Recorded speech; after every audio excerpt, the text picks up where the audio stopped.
This summer, we witnessed one of, if not the craziest offseason of all time. Teams like the Clippers barely made the playoffs last season, but they landed two superstars this summer and now are title favorites. Teams like the Celtics lost their best player in Kyrie Irving and second best player in Al Horford within a couple of days, but they filled the void by signing Kemba Walker, who is a top 5 point guard, and Enes Kanter, who played an important role in the Trailblazers' postseason success in 2019. As a Thunder fan, this summer also feels like a roller coaster. When Damian Lillard hit an iconic game winner to eliminate the Thunder in the first round, I was so frustrated that I even made an entire video talking about this disappointing team and their struggle, but I never thought the journey would end right there. I was expecting Russell Westbrook to have a bounce-back season and prove himself. I was expecting Paul George to have a rest in the summer and return to the beast mode in the 2019-2020 season. What was I thinking? Paul George demanded a trade and get sent to the Clippers to team up with Kawhi Leonard. Sam Presti felt betrayed, so am I. PG, you said you were here to stay last summer, and 1 year later, you lost your patience? Then the greatest player to put on a Thunder jersey was made available. I really wanted Russ to leave to play for a title contender and get a ring, but the moment I realized that he was no longer a part of the Oklahoma City Thunder, I found myself having a hard time dealing with the disbelief and shock. I watched the team that I have been rooting for years blow in front of my very own eyes, and it sucks. I wish one day I can see Russell Westbrook and Sam Presti holding the championship trophy in the Chesapeake Energy Arena, but it's not going to happen. The Thunder needs to start over. I spent the last few days thinking, is this really the end? Does the Thunder really need to tank? How many games are they going to win in the upcoming 2019-2020 season? Will they be a bottom feeder like many people thought they would? That's what I initially thought this organization would be. This franchise has some great young talents that have the potential to be an all-star, but they are too young to carry the load. This franchise also has an experienced veteran that used to be a superstar, but we know he is no longer capable of doing the same thing. The Thunder has never been seen as a true underdog since making the Western Conference Finals in 2011. They always have a star player or star players to fall back to. This time, it's different, but this time, there's no expectations on those players. They don't need to worry about losing. They don't need to worry about failing to finish the season with 50 plus wins. They don't need to worry about keep losing in the first round, which is why I think this team actually had the potential to silence all the naysayers. The Thunder does have the talent, and here are two crucial players that I think can make this team the next 2019 Brooklyn Nets. I'm going to start the whole thing with the one and only Chris Paul. For most part of his career, Chris Paul was viewed as an elite point guard that could lead a team to 55 plus wins in the regular season, but somehow always fell short of reaching the goal in the playoffs. Chris Paul is still a top 10 point guard of all time, and his on-court production is no joke. In his career, Chris Paul averaged 18.5 points, 9.7 assists, and 4.5 rebounds. There are only a few point guards that can score, pass, and defend the way Chris Paul does. The 34-year-old veteran also dominates every advanced statistics we throw at him. Paul currently has the 6th highest offensive box plus minus, 8th highest PER, and 10th highest offensive win share in NBA history.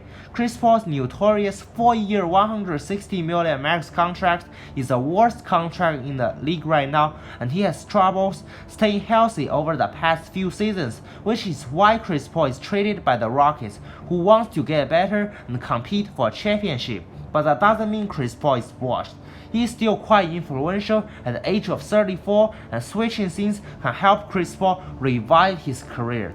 We have to keep in mind that in Houston, James Harden is the elephant in the room.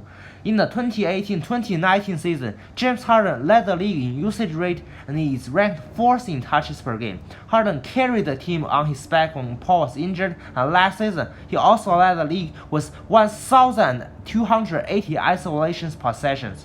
Chris Paul went from a point guard that had the ball in his hands all the time to a secondary option in a system where the offense revolves around James Harden. Even though Chris Paul's role was reduced, he was still able to contribute as a playmaker and defender, and that's what I think CP3's role will be within the OKC's offense. Steve Adams sets the hardest screen in the league, and he can help CP create a lot of troubles in the pick and roll situation. Chris Paul is a good mid-range and three-point shooter, so the defender that guards Chris Paul will try to go through the screen, but Steve Adams' frame and weight will make it nearly impossible to accomplish that.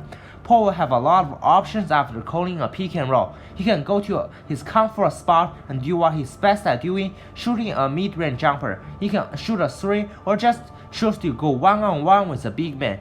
Yep, Golden State's lengthy defenders really bothered Chris Paul in the semi-finals, but in the regular season, he can still take advantage of most of the mismatches via synergy. A Paul-run pick and roll was worth 1.016 points per possession, placing him in the 83rd percentile. He generated 1.14 points per possession on kickoff passes to spot-up shooters and 1.06 points per possession on passes to the roll man. If nobody tags the roller, Paul will find his big man for the score. Rockets players shot 37.5% from 3 of passes from Paul last season. That bodes well for Danilo Gallinari, who shot 43.3% from 3 last season, and Terrence Ferguson, who shot 36.6%. Getting the ball back also means that Chris Paul's number will go up. I think Chris Paul will average 17 points, 3 rebounds, and 8 assists per game in 2020, but none of this would be possible if Chris Paul can't stay healthy. Chris Paul has never played more than 61 games since 2017, and it heavily influenced his performance on the court. He tore his hamstring in Game 5 of the 2018 Conference Finals, and the Rockets lost 2 games in a row to get eliminated. And last season, Chris Paul tore his left hamstring and James Harden was forced to take over. If the Oklahoma City Thunder wants to make a run at the 8th seed, Chris Paul needs to stay healthy. The second player is obviously Shai Gilgeous-Alexander. Losing Paul George really pains me, but getting a player of Shai's caliber in return makes me feel a lot better. Shai was seen as a Los Angeles Clippers' future starting point guard when he was drafted. Before he was drafted, Shai made 0 trips to any NBA arenas, and teams that were interested in selecting him were asked to go to Los Angeles to watch his workout. Shai has experienced some growing pains at the start of his rookie season, but he eventually got Doc Rivers' trust in the process and proved that he's indeed a franchise player. In his rookie season, Shai played 82 games and averaged 10.8 points, 2.8 rebounds, and 3.3 assists. I know Shai is not a 20 points per game right now. I know he didn't have any 35 or 40 point game his rookie season, but Alexander's talent is undeniable. Shai has a 6'11" wingspan as a point guard, and his game is more mature than most of his contemporaries at this stage of his career. Per Synergy Sports, Shai Gilgeous-Alexander scores 1.06 points per possession in isolation situations, which is better than 87% of the league. Only 5% of Shai's possessions came from isolations, and I know it's a small sample size, but it also showed us that SGA has what it takes to be a good scorer. Shai has great ball handling skills, and he also has a consistent jump shot that is constantly improving.